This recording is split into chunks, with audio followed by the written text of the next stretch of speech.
Ya, Assalamualaikum warahmatullahi wabarakatuh.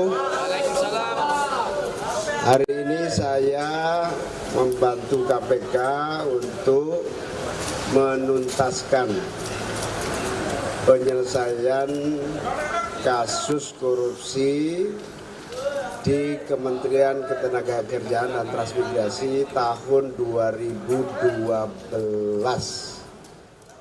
Dalam hal ini ada program perlindungan TKI di luar negeri, proteksi sistem perlindungan tenaga kerja Indonesia di luar negeri.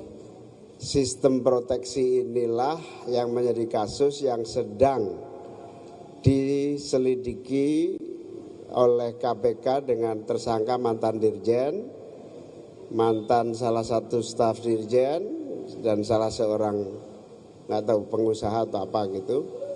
Saya sudah membantu menjelaskan semua yang saya tahu, semua yang saya pernah dengar, dan insya Allah semuanya yang saya ingat, yang saya tahu semuanya sudah saya jelaskan. Moga-moga dengan penjelasan ini KPK semakin lancar dan cepat tuntas mengatasi seluruh kasus-kasus korupsi. Saya mengucapkan terima kasih kepada KPK yang juga terus melakukan langkah-langkah upaya penuntasan semua kasus-kasus korupsi dan kita semua mendukung. Saya kira itu aja. Apa? Saya nggak tahu, saya belum tahu. Caimin ada yang disampaikan nggak ke pendukung Caimin, soalnya kan Caimin baru deklarasi sebagai cawapres, membuktikan bahwa tidak ada sama sekali keterlibatan dalam. Saya kira keterangan lebih detail tanya para penyidik KPK. Saya cukup sekian menjelaskan bahwa semua sudah saya sampaikan dalam rangka mendukung KPK menuntaskan seluruh kasus korupsi. Terima kasih. Assalamualaikum warahmatullahi wabarakatuh. Sangat yakin seperti yang disampaikan juga oleh Gus Imin bahwa ini tidak ada masalah dan beliau datang ke KPK sebagai warga negara yang baik yang memenuhi panggilan setiap kali ada penegak hukum membutuhkan bantuannya. Jadi saya yakin dan bismillah insya Allah semuanya lancar.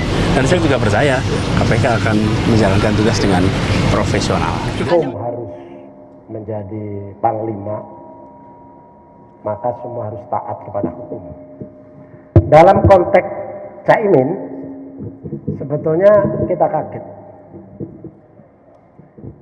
Kasus 2012. Setelah entah 2 orang, entah 3 orang yang sudah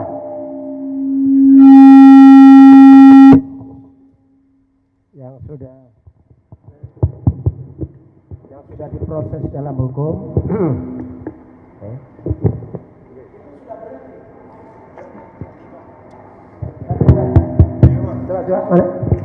Halo? Nah, halo? Jadi harus didekatkan begini.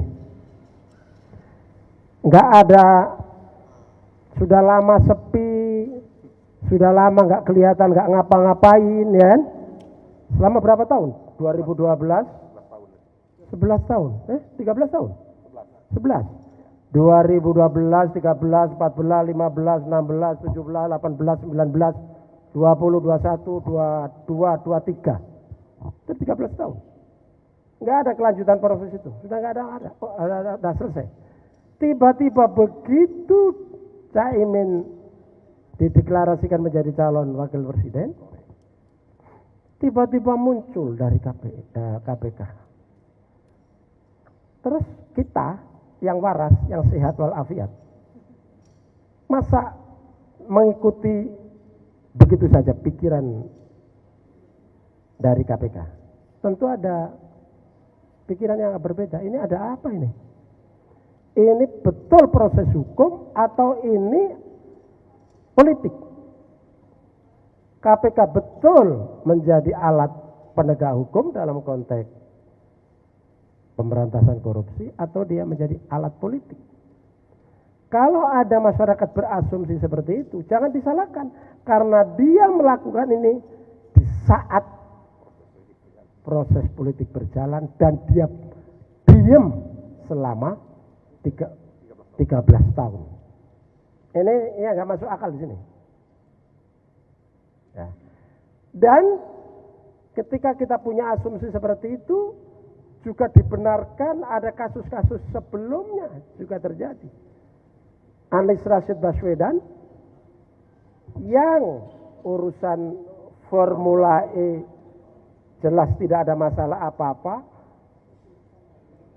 digelar begitu kan, nggak ada masalah, dengan nggak ada ini, nggak ada yang salah, prosedur korupsi segala macam nggak ada. Kemudian seolah dipaksakan, kan? Itu terjadi. Sementara banyak kasus lain yang didiamkan di depan mata. Nah, oleh karena itu kita semua warga negara menginginkan KPK yang kita lahirkan di era reformasi, yang kami ini ikut proses itu semua, dia harus menjadi penegak hukum dalam konteks pemberantasan korupsi, dilakukan secara independen, secara profesional, tidak atas dasar pesanan politik tertentu, kelompok tertentu, atau siapalah tertentu lainnya begitu. Karena itu menjadi harapan kita. Karena di era Orde Baru yang menjadi problem kita adalah korupsi. Lalu kita punya kesadaran bahwa korupsi musuh bersama. Dan KPK lah yang menjadi andalan kita. Tapi akhir-akhir ini KPK ya leto seperti ini, di di bonsai seperti ini, kita semua sedih. Dan ke depan saya kira kita harus punya komitmen yang sama. KPK harus berdaya, KPK harus independen, pimpinan-pimpinannya harus orang-orang yang punya integritas, bukan orang-orang yang titipan sana sini. Kemudian ketika mereka menjalankan amanahnya tidak amanah, bahkan zalim.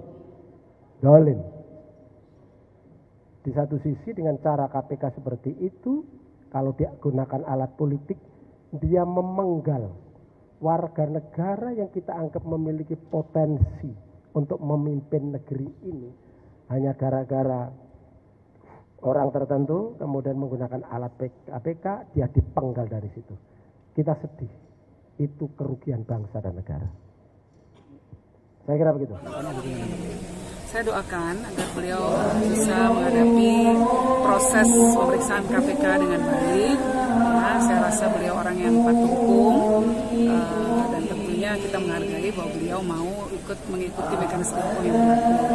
Dan kita doakan agar beliau diberikan kekuatan bisa menjalani proses pemeriksaan KPK ini dengan baik. Panggilnya Muhaimin oleh KPK ini bukan politisasi hukum, tetapi proses hukum biasa, ya. Karena menurut saya politisasi hukum itu artinya menggunakan hukum sebagai alat politik untuk kepentingan politik. Sedangkan kasus ini kan sudah lama dan terjadi ketika Muhaimin menjadi Menteri Tenaga Kerja, ya. Tersangkanya sudah ada. Jadi karena ini proses hukum, jadi menjadi sambungan-sambungan Muhaimin itu ya diminta memberi keterangan saja. Seperti dulu saya waktu Pak Akil itu di OTT, saya dipanggil juga. Orang berteriak, wah itu Pak Mahfud kena terlibat dalam kasus korupsi Pak Akil Mokhtar gitu. Lah saya itu ke sana dimintai keterangan, bukan diperiksa. Sama, Muhaimin ini dimintai keterangan. Kalau dimintai keterangan itu artinya memberi sambungan informasi. Kalau diperiksa itu ada dugaan terlibat. Gitu. Jadi ini kadangkala orang tidak paham. Dan kita sudah berpendirian begini, pendirian negara, pendirian pemerintah, bahwa tidak boleh hukum itu dijadikan alat politik karena sebuah kontestasi politik. Itu tidak boleh. Pemerintah mengatakan jangan sekali-kali hukum dijadikan alat untuk membungkam kegiatan politik atau mendukung kegiatan politik. Demikian juga, teman-teman, perkara yang sedang kami lakukan proses penyidikannya saat ini di Kementerian Tenaga Kerja. Kami sudah sampaikan kegiatan dari proses penyidikan ini beberapa waktu yang lalu di Agustus, di 18 Agustus, tim sudah melakukan proses penggeledahan. Artinya sudah ada proses penyidikan, gitu ya. Yang itu dilakukan jauh-jauh hari sebelum kemudian ada isu-isu yang berkembang saat ini terkait dengan proses politik. Sekali lagi kami tegaskan, ini tidak ada kaitannya sama sekali dengan proses-proses politik dimaksud, begitu ya. Kami ini KPK, lembaga penegak hukum. Dalam bidang penindakan, tentu politik bukan wilayah kami. Kami tegak lurus pada proses penegakan hukum tindak pidana korupsi. Jadi sama sekali tidak ada kaitannya proses-proses politik yang sedang berlangsung. Oleh karena itu kami berharap semua pihak untuk menahan diri. Jangan sampai kemudian membangun opini, membangun narasi. Seolah-olah kemudian kerja-kerja KPK disangkut pautkan dengan proses-proses politik yang sedang berlangsung. Kami paham betul bahwa ini adalah tahun politik, tetapi kami berharap jangan bawa KPK pada arah ke persoalan-persoalan politik yang sedang berlangsung tersebut. Tentu ketika naik proses penyidikan, pasti diawali kegiatan yang kita sebut dengan penyelidikan. Penyelidikan itu tidak sehari dua hari, gitu ya. Itu proses panjang. Dari mulai analisis, pengumpulan alat bukti, kemudian pengumpulan data dan informasi itu butuh waktu panjang. Kalau kemudian naik pada proses penyidikan di bulan Juli dan sprindik di Agustus, itu juga masih jauh dari proses yang saya kira teman-teman dan masyarakat tahu ada proses politik tentang pencapresan ataupun wapres, calon wapres di tahun 2024 gitu. Perkara ini sudah KPK lakukan sudah jauh hari sebelum itu. Bahkan kami pastikan sebelum Juli ataupun bahkan di tahun yang lalu begitu. Itu sudah kami lakukan penerimaan laporannya, verifikasinya, telaahannya, itu proses panjang, ya, proses panjang. Terlebih kemudian pasal-pasal yang kami gunakan adalah pasal 2, pasal 3. Tentu ada unsur-unsur di sana yang bisa dibuktikan melawan hukumnya, memperkaya diri sendiri, orang lain, atau kemudian menimbulkan kerugian keuangan negara. Itu tentu sudah melewati waktu-waktu yang panjang. Jadi poinnya adalah sekali lagi tidak sehari dua hari kemudian KPK melakukan proses penyidikan ataupun penegakan hukum dugaan korupsi di Kementerian Tenaga Kerja dimaksud.